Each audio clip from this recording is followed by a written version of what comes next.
Meus amigos, muito boa tarde a todos vocês, saudações rubro-negras a todos.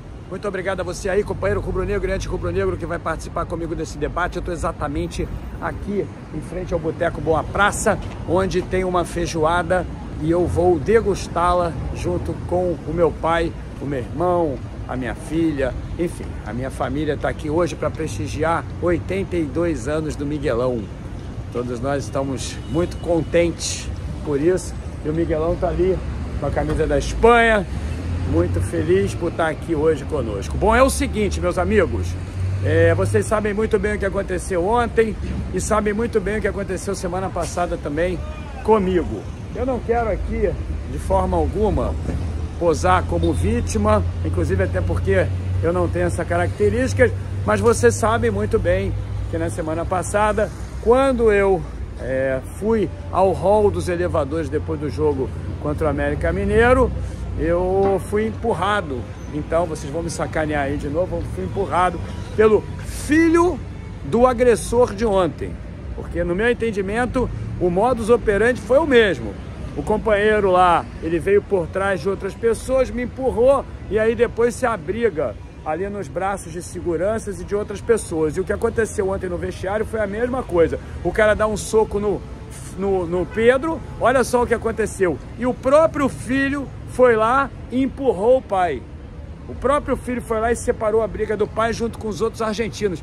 Esse modus operandi é mole, não é? É uma coisa combinada, que eu quero dizer a vocês, o que torna o ato ainda mais covarde. Porque foi uma coisa combinada ontem também no vestiário, já me disseram isso, duas pessoas que estavam lá na hora. Ou seja, ele dá o soco no Pedro e aí não dá a oportunidade do Pedro reagir e as pessoas entraram no meio para poder separar e aí depois você não consegue mais chegar perto do cara, inclusive porque nenhum e nem outro tem compreensão física suficiente para poder suportar algo que realmente traga consequências físicas, inclusive, eu diria, mais substantivas aos dois. Pai e filho, dois covardes, dois fujões, dois desequilibrados, dois que desequilibraram todo o elenco do Flamengo, que está unido no sentido de tirá-los do clube. E o Sampaoli, até agora de manhã, quando eu estava na Gávea, eu fui nadar de manhã e eu tive que voltar rápido porque é aniversário do meu pai e não deu tempo para gravar esse vídeo lá de dentro.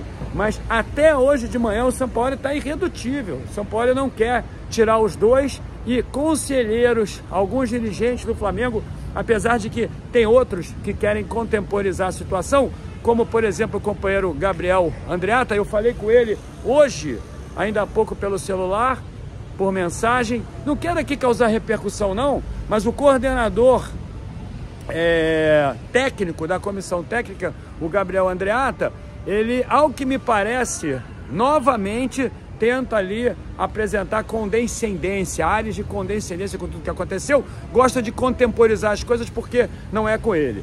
Então eu falei para ele, porque hoje de manhã alguns veículos de mídia me procuraram para dar uma entrevista também sobre o que aconteceu na semana passada. É complicado para mim, porque aí o pessoal vai lá e põe assim, o idoso Fernando Gil. Eu jamais imaginei que ia ler isso na minha vida, mas de certa forma é uma verdade. Eu tenho 55 anos, graças a Deus com saúde, mas não deixa de ser idoso, né? Então lá, o idoso Fernando Gil também foi agredido na semana passada e os jornalistas me ligaram, mandaram mensagem para tentar entender o que aconteceu. Parece que o Heraldo Leite também falou isso no programa dele de hoje pela manhã. E eu quero falar para você o seguinte, eu disse ao Gabriel exatamente que ia gravar esse vídeo para falar isso e que iria falar para quem me procurasse o que aconteceu. Porque quando eu procurei o Andreatta, ele me mandou exatamente, ele pediu para o Thiago, que é o assessor do Sampaoli, para poder me ligar, falou que ia tentar resolver o problema.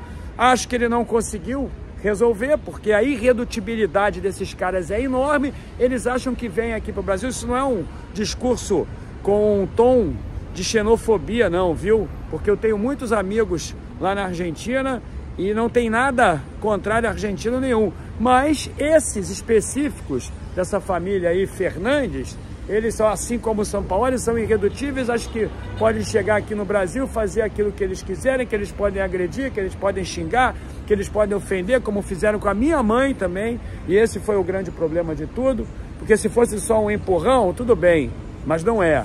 Ele xingou a minha mãe também. Então, eu falei pro Thiago que ia falar isso, porque ele também não deve ter conseguido resolver, porque como é que vai resolver com o cara? Porque se eu tenho certeza que se você for perguntar para esse agressor, para esse criminoso aí, desse Pablo e do moleque lá, do filho dele, porque é um moleque também, covarde, sabe o que vai acontecer? Dois covardes, sabe o que vai acontecer? Eles vão dizer que eles têm razão. E eles não têm razão porcaria nenhuma, e eu tô vendo muito rubro-negro aí, tentando, isso mesmo, passar pano para eles. Um ou dois lá na Gávea me contaram, agora pela manhã, que estão tentando fazer isso também para poder manter o Sampaoli. Companheiro, eu quero dizer a você o seguinte, se você está pensando ao contrário de mim, você está errado. Você está errado. Sabe por quê? Porque o Sampaoli, ele no final do ano, ou até antes, resolve sair, vai como ele fez isso na vida inteira dele. E aí o que vai acontecer? Aí o Pedro vai antes para ficar com essa bomba que não tem nenhuma identidade com o Flamengo ainda. E ele é culpado também, porque ele é o chefe desses dois. Ele é o culpado, ele deveria ter tomado providências, e eu li a nota dele agora pela manhã, uma nota dizendo que fica triste quando dois companheiros de trabalho brigam. Uma ova, foi culpa dele. É culpa dele também, porque não tem liderança e permite que o auxiliar técnico dele faça uma coisa dessa. Estou gravando esse vídeo até um pouco exaltado, companheiro, porque é um absurdo que qualquer rubro-negro ainda considere contemporizar uma situação dessa. Imagina, pô, esse agressor covarde aí, porque é covarde, cara. Sabe o que é covarde? Porque se o cara vai de frente, tudo bem, agora espera o outro virar e vai lá dar um soco, e o filho entra exatamente no meio, e todos eles ali para poder separar, para o cara não chegar lá. É um covarde agressor, e ele não merece estar no Flamengo. Imagina só o clima, o Bruno Henrique não quer, os jogadores todos não querem, e aí o que vai acontecer? Quarta-feira tem um jogo agora contra o Olímpia, acho curioso pra caramba, todo mundo puto, esmorecendo dentro de campo, e quem se ferra depois é o torcedor, é o clube, porque o time não vai ganhar dentro de campo, francamente. Então é o seguinte, o Flamengo tem que demitir os dois, e se o Sampaoli, meu amigo, for irredutível, se o Sampaoli não quiser a demissão dos dois, não me leve a mão não, pois que vá também o Sampaoli, pois que ele vá embora, porque o Flamengo é muito maior do que ele. Cá entre nós aqui, não está realizando um bom trabalho. Cá entre nós aqui erra bastante, cá entre nós aqui está usufruindo da qualidade do nosso time, isso mesmo, para poder triunfar. Ele que não ganha há uma cacetada de tempo, ele que tem a oportunidade de ganhar alguma coisa agora no time do Flamengo, porque foi concedida a ele a dádiva de ser o nosso treinador.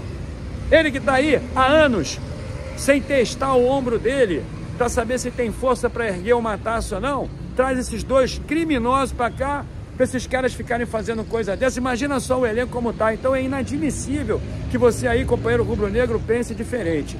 E eu quero aqui dizer a você, os conselheiros, muitos dirigentes estão exigindo a saída desses dois criminosos, pai e filho, porque é isso que eles são mesmo. É isso que os dois são. São dois criminosos, agressores, e esses caras precisam sair do Flamengo porque o clima lá está muito ruim e não tem melhoria no clima se esses dois não saírem. Aí o pessoal fica, não, mas se o Sampaoli não quiser, como é que vai ser? Vai ser um outro técnico, vai prejudicar o Flamengo, o Pedro tem que condescender, tem que contemporizar o cacete. Os jogadores já botaram o pé firme, que não querem. E eu vou te falar uma coisa, meu amigo, presta bem atenção, o Flamengo ganha se jogar com seriedade, com técnico ou sem técnico, porque o técnico é um mero coadjuvante diante dessa constelação que o Flamengo tem no seu elenco, e que se prepara, inclusive, porque até a terça-feira vai vir o Wendel, ou o Claudinho, ou o De La Cruz, mais provável que seja o Wendel, eu ainda confirmei isso hoje pela manhã. Então é o seguinte, o Flamengo é uma constelação e não precisa do Sampaoli mesmo não. Se o Sampaoli quiser manter esses dois companheiros criminosos lá, pois então que ele saia. Esse cara não pode ter mais moral do que o nosso escudo. Esse cara não pode ter mais moral do que o Pedro, do que os jogadores todos, do que a torcida do Flamengo. Não pode ter. É o seguinte, se inscreva aí no canal, deixa o like no vídeo. E você aí, companheiro, precisa entender, o Sampaoli se manter dessa maneira, porque é isso que ele está tentando fazer, ele já falou que sem os caras não sai, não trabalha. Se ele se manter, ele vai sair, ele precisa sair. E você, companheiro rubro-negro, tem que apoiar uma coisa dessas. Saudações rubro-negras aí, hoje 10h30 da noite tem a nossa live raiz, onde nós vamos largar o aço nessa situação. Independente de qualquer coisa, chupa galo. Saudações rubro-negras. 10h30, hein? Tô te esperando. Hoje, domingo.